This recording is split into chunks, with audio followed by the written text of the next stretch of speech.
కొనరావుపేట మండలం బౌసేపేట గ్రామంలో ఇసుక రీచ్ వద్ద ఉద్రిక్త వాతావరణం నెలకొంది. తాజాగా కొనరావుపేట మండలంలోని బౌసేపేట సమీపంలో ఏర్పాటు చేసిన ఇసుక రీచ్ వద్ద ట్రాక్టర్లను టిప్పలను రైతులు స్థానిక గ్రామస్తులు అడ్డుకోవడంతో ఉద్రిక్త వాతావరణం నెలకొంది. ప్రభుత్వం అనుమతులు ఇచ్చినప్పటికీ తమ గ్రామాల సమీపంలో ఇసుక తవ్వకాల వల్ల భూగర్భ జలాలు అడుగంటిపోతాయని, తమకు ప్రధాన ఆధారమైన పంటలకు నీరు కూడా అందని పరిస్థితి నెలకొంటుందని ఆవేదన వ్యక్తం చేశారు. మంగళవారం రోజున ఇసుకను తరలిస్తున్న వాహనాలను నిలిపివేసి దీనిపై జిల్లా కలెక్టర్ స్పందించాలని ఆందోళన వ్యక్తం చేశారు. కాగా కొనరావుపేట మండలం రెవెన్యూ అధికారి వరలక్ష్మి అక్కడికి చేరుకుని పూర్తిస్థాయి అనుమతులతోనే ఇసుకను తరలిస్తున్నామని, దీనిపై ఆందోళన చేయడం తగదని వివరణ ఇచ్చారు. అయితే రైతుల ఆందోళన ఏమాత్రం పట్టించుకోకుండా స్థానిక ఎంఆర్ఓ వాహనాలు తరలించడం ఎంతవరకు సమంజసమని ప్రశ్నిస్తూ వెంటనే తమ గ్రామాల నుండి ఇసుక రీచ్ను తొలగించాలని కోరుతున్నారు. దానికి అడ్జస్ట్ చేయం కదా, అందుకు అట్లా చేయకుంటే మేము తీయనీయం. అట్లా చేస్తామని మాకు హామీలు ఇస్తే ఫస్ట్ చేయరు, తర్వాత నెక్స్ట్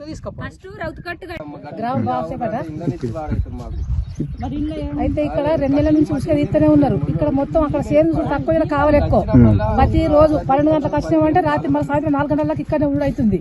ఉండుకుంటా దాపు జరుగురు కొద్ది ఓతురు 4 ట్రిప్లు 6 ట్రిప్లు అనుకుంటా తీసుకపోతే ఉన్నారు.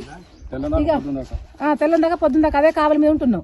ఇక టిప్పర్ 6, 7 అత్తునే తీసుకుంటారు. ఇక్కడ మొత్తం పొలాలు ఎండిపోతున్నాయి. ఆ ఎండిపోయినా సరే కానీ మేము తీసుకొని పోతామంటారు.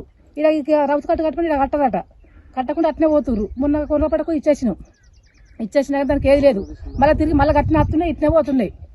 కానీ కొంచెం దాన్ని దయచేసి దాన్ని చూసి గుర్తించుర్రి, అది చేయరు. ఇక మళ్ళీ ఎప్పుడు తీసినా మళ్ళీ ఇక్కడ మళ్ళీ రుద్రాంగి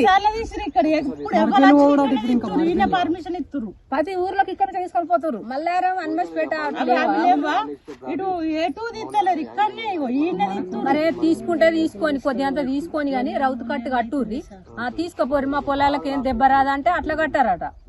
ఇక మేమేం చేసుడు, వర్షాకాలం మూడపేట మండలం బౌసేపేట ఈ వారం 2 నెలలు అవుతుంది. ఇక్కడి ఉసుక టిప్పర్లు పోవుడు ఎక్కడికి అదే ఊర ఉండే సూరంపేట చెరువుకు పోవుడు, మళ్ళీ ఇల్లు అచ్చుడు, నీళ్లు బోర్లు ఎత్తెత్తున్నాయి. మా ఈ పొలాలు గడ్డలన్నీ కూలినాయి. ఒక్కొక్కరు అద్దబిగడు 10 గుంటల పొలం పోయింది. ఇక ఆగమంటే ఆగుతలేరు. ఎప్పుడు ఇన్నే కావాలి ఉండు అవుతుంది. వద్దని అన్న గాని మళ్ళీ అత్తురు. ఎంఆర్ఓ ఆఫీస్కి అయినాం, అది ఇచ్చొచ్చినాం అప్లికేషన్, మళ్ళీ తోలిత్తురు. ఎప్పుడు 24 గంటలు ఈ ఎండలనే చంపుతురు మమ్మలను. దయచేసి వేరే కాడ కలెక్టర్ గారు వేరే కాడ ఇచ్చుకోర్రి పర్మిషన్. మా వాగు కాడద్దు, మా పొలాల కాడద్దు. తీసే ఇక్కడ మొత్తం సగం వాగు తోడిరు. మేము ఎట్లా బతుకుడు సారు? మేము వ్యవసాయం చేసుకొని బతికేటోళ్ళం. మేము ఏం తినుడు? మేము ఎట్లా బతుకుడు? మా పిల్లల్ని ఎట్లా చదువుకునుడు? మొత్తం బోర్లు ఎత్తేసినాయి, నీళ్ళు వెళ్తలేవు. పిల్లతో ఏంది అని అట్లనే తీస్తే మేము ఏదన్నా పోసుకొని చచ్చినాక మీరు తీసుకొని పోరు. మళ్ళీ టూర్ అంటే అది కట్టరట. ఇది తీయమనమాట.